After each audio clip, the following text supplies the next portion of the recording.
Shalom, salam damai sejahtera buat semua anak-anak Tuhan. Puji Tuhan, kita kembali berjumpa dalam persekutuan bersama di rumah Tuhan untuk kembali mendengarkan firman Tuhan dan memperbaharui janji-janji iman kita dalam menjalani siarah iman. Saudara-saudaraku yang kekasih, di hari Minggu terakhir ini kita berada pada posisi Pancasila sila kelima. Ya, untuk tahun ini bulan Agustus, di bulan kebangsaan ini dibawa satu tema, yaitu menggereja di bumi Pancasila.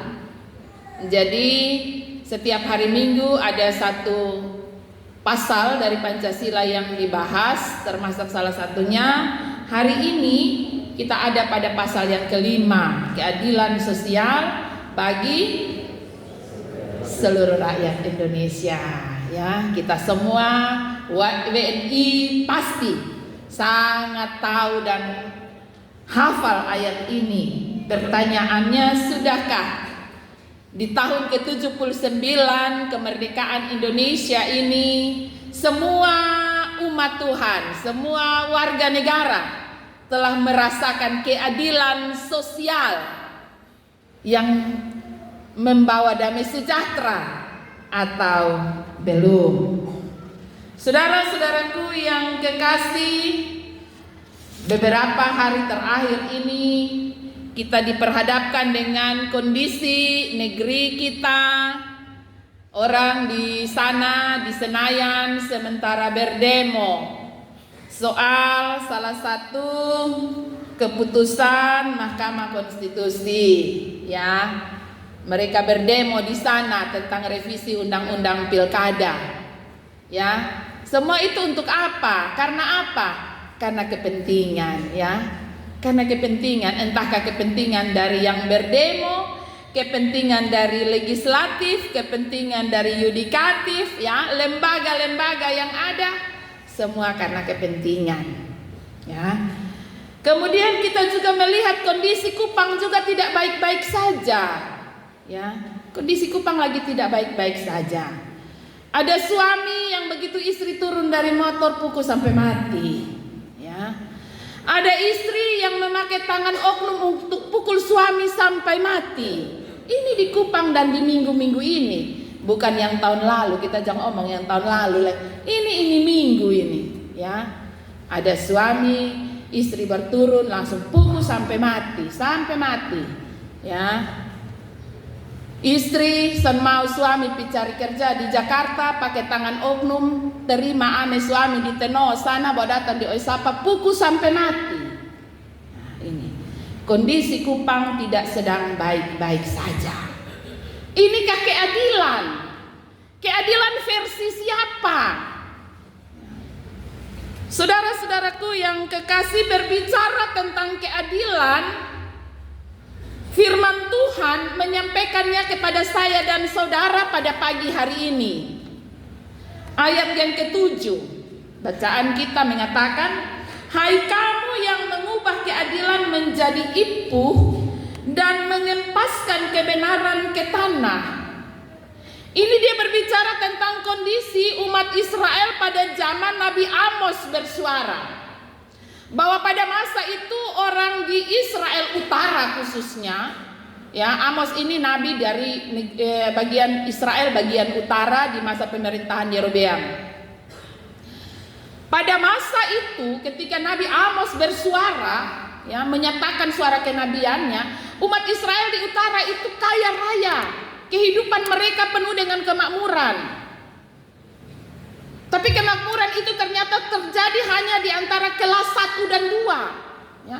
Masyarakat menengah secara ekonomi ke atas, sedangkan masyarakat miskin dan lemah justru mengalami ketidakadilan yang hancur-hancuran, ya. Mereka tidak mendapatkan keadilan. Keadilan mestinya memberikan kehidupan bagi semua umat. Ternyata keadilan menjadi ipuh. Ipuh ini tanaman beracun yang akan membawa kematian.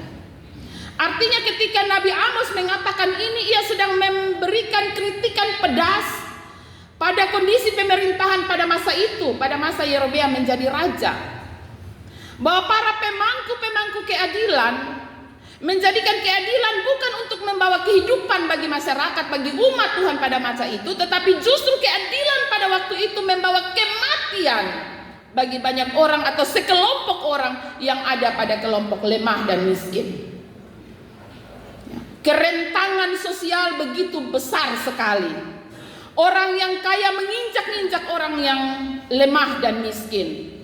Pemangku-pemangku jabatan, pemimpin-pemimpin tidak melihat kebenaran. Di sini dikatakan pada ayat yang ke-7, dan yang mengempaskan kebenaran ke tanah. Ya. Kebenaran diinjak-injak, dihempaskan ke tanah, diinjak-injak. Tidak ada kebenaran di sana, tidak ada keadilan di sana, tidak ada hukum yang baik di sana. Inilah kondisi umat Israel pada masa itu. Ya. Kita juga beberapa waktu kemarin kita juga baru saja mendengar sebuah keputusan pengadilan di mana seorang sebelumnya memukul dengan mudah pacarnya sampai mati. Tapi karena dia adalah seorang anak pembesar, maka pengadilan memutuskan bebas, tidak bersalah. Inikah keadilan? Inikah keadilan? Saudara-saudaraku yang kekasih dalam kasih Tuhan kita Yesus Kristus, karena itu pada ayat yang ke-8 Amos mengingatkan para pemimpin bangsa pada waktu itu, pemimpin-pemimpin umat pada waktu itu, para nabi-nabi palsu pada waktu itu, anak-anak Tuhan yang menyatakan dirinya sebagai para pelayan tapi mereka palsu. Dia mengatakan, ingat bahwa yang membuat bintang Kartika, bintang belantik, yang mengubah kekelaman menjadi pagi, yang membuat siang gelap seperti malam dan lain sebagainya, itu Tuhan. Ia mengingatkan akan umat manusia bahwa masih ada Tuhan, masih ada Allah yang tidak pernah menutup mata terhadap kebenaran dan ketidakadilan. Saudara-saudaraku yang kekasih dalam kasih Tuhan kita Yesus Kristus, Amos ingin menyatakan bahwa keberpihakan Allah ada pada mereka yang tidak mendapatkan keadilan. Dan mereka itu adalah kaum lemah, kaum yang rentan terhadap ketidakadilan, kaum miskin, janda, yatim, piatu. Firman Tuhan menegur umat Israel pada zaman itu. Saudara-saudaraku yang kekasih dalam kasih Tuhan kita Yesus Kristus, sebagaimana keberpihakan Allah pada kaum lemah dan yang rentan, maka firman Tuhan ini mendatangi saya dan saudara ketika kita diperhadapkan pada sila kelima Pancasila, dan sebagai warga negara, bagaimana keberpihakan kita di dunia pada zaman ini. Firman Tuhan mengingatkan bahwa Tuhan tidak tolerir. Tuhan tidak tolerir terhadap sikap umatnya yang membunuh kehidupan manusia lain. Sikap umatnya yang membunuh pengharapan-pengharapan kaum lemah terhadap keadilan sosial. Allah mendengar, Allah memberi perhatian kepada kaum yang rentan. Allah ada di hati yang bertobat. Allah ada di hati setiap umat yang hidup dalam kelayakan. Allah ada di hati setiap umat yang tidak menyukai ketidakadilan.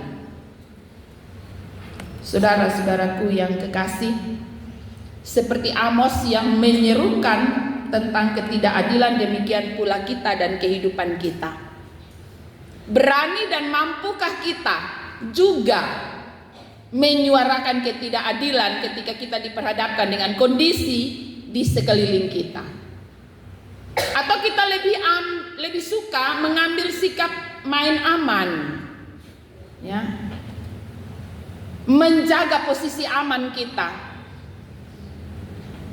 menjadi orang yang tidak peduli, orang yang acuh, bahkan orang yang memberi ruang yang besar untuk ketidakadilan itu semakin menjadi-jadi. Saudara-saudaraku yang kekasih dalam kasih Tuhan kita Yesus Kristus, ayat yang ke-11 menjadi nubuatan Nabi Amos kepada mereka yang suka melakukan ketidakadilan. Dia bilang di sini, sekalipun kamu telah mendirikan rumah-rumah dari batu pahat, kamu tidak akan mendiaminya.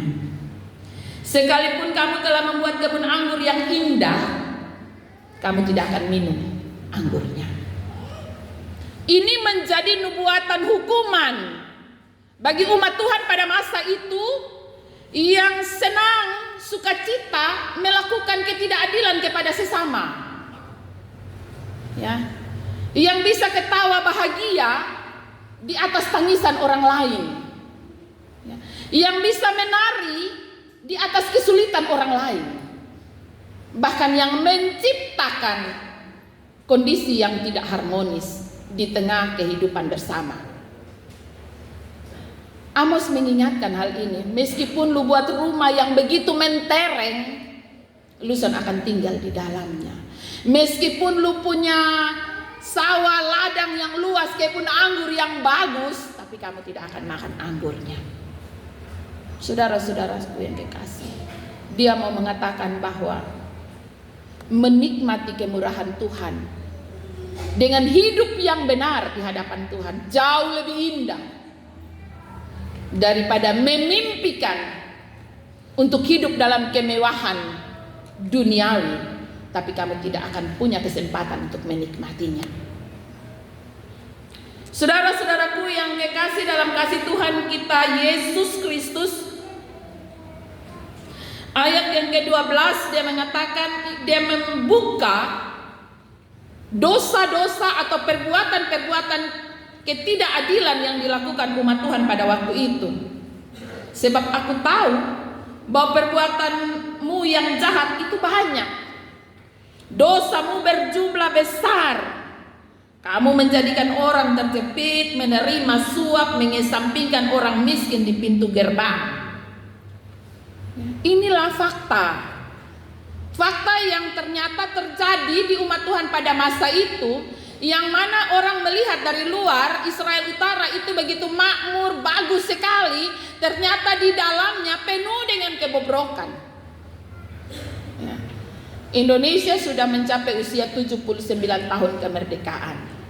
Secara ekonomi Indonesia sekarang menjadi urutan ke-40 dari hal ekonomi. Artinya Indonesia ini sudah makmur, ya. Urutan ke-40 dari semua negara satu dunia ini. Luar biasa. Indonesia sudah di urutan ke-40 itu sesuatu pencapaian yang luar biasa. Kaya raya, ya. Negeri yang berlimpah dengan susu dan madu.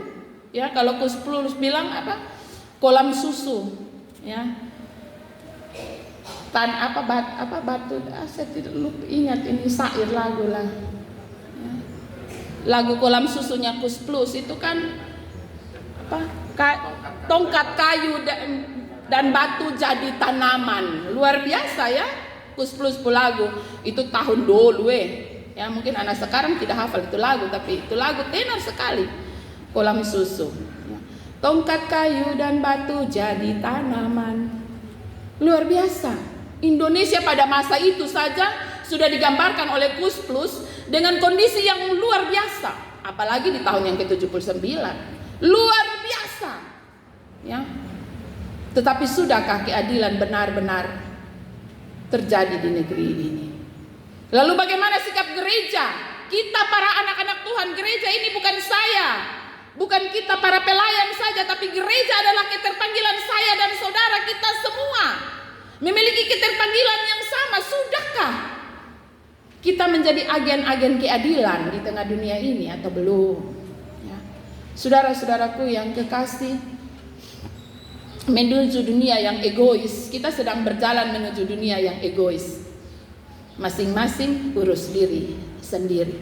Bahkan sekarang kakak adik saja, kakak adik kandung saja satu son boleh togor satu pun salah, ya. Lu urus lu rumah tangga, be urus be rumah tangga. Lu urus lu pu anak, be urus be pu anak. Ya. Ini kita sedang berarak-arak tanpa kita sadari, kita sedang berarak-arak menuju dunia yang egois. Masing-masing membuat pagar tembok bagi dirinya sendiri, bagi rumah tangganya, bagi keluarganya. Ya. Sehingga bahkan waktu anak masih mea, koto minta orang jadi de pembab ani, mam ani. Tapi mulai anak semulai nona-nona nyong-nyong, do mulai nyong-nyong, mulai kenal minum mabok, mulai kenal segala macam, nona-nona mulai mengenal pergaulan. Maka bab ani, mam ani mau togor son bisa. Karena apa? Dunia yang penuh dengan keegoisan. Ya, kita sebagai bapak dan mama lupa dulu bahwa kotong minta dong jadi bab ani, mam ani. Bab ani dan mam ani mau togor saja tidak bisa. Tapi hari ini firman Tuhan menegur saya dan saudara. Bagaimana kita hidup di tengah dunia yang penuh dengan ketidakadilan ini. Kita jangan memasang tembok yang tinggi untuk memiliki posisi aman, menjaga posisi aman kita. Marilah, saya mengajak saya dan saudara untuk menjadi seperti Amos yang berani menyuarakan ketidakadilan, berani menyatakan kebenaran kepada dunia, meskipun dia ya dihujat sebagai nabi palsu, ya. Bahkan dia dinilai sebagai nabi kecil. Tetapi dia berani menyatakan kebenaran dan ketidakadilan. Dia berani menyuarakan kepada dunia, dia berani menyuarakan kepada pemerintah pada masa itu. Dia berani menyuarakan kepada raja, dia berani menegur para imam, para nabi yang lain. Demikian juga kita. Ketika di sekeliling kita melihat ada ketidakadilan, sesuatu yang tidak benar, maka marilah firman Tuhan mengajak saya dan saudara untuk dengan hati yang penuh dengan hikmat kita menyatakan tentang ketidakadilan itu dan ketidakbenaran itu, dan kita membawa sesama kita kepada jalan yang benar dan keadilan yang sesungguhnya yang datang dari Tuhan.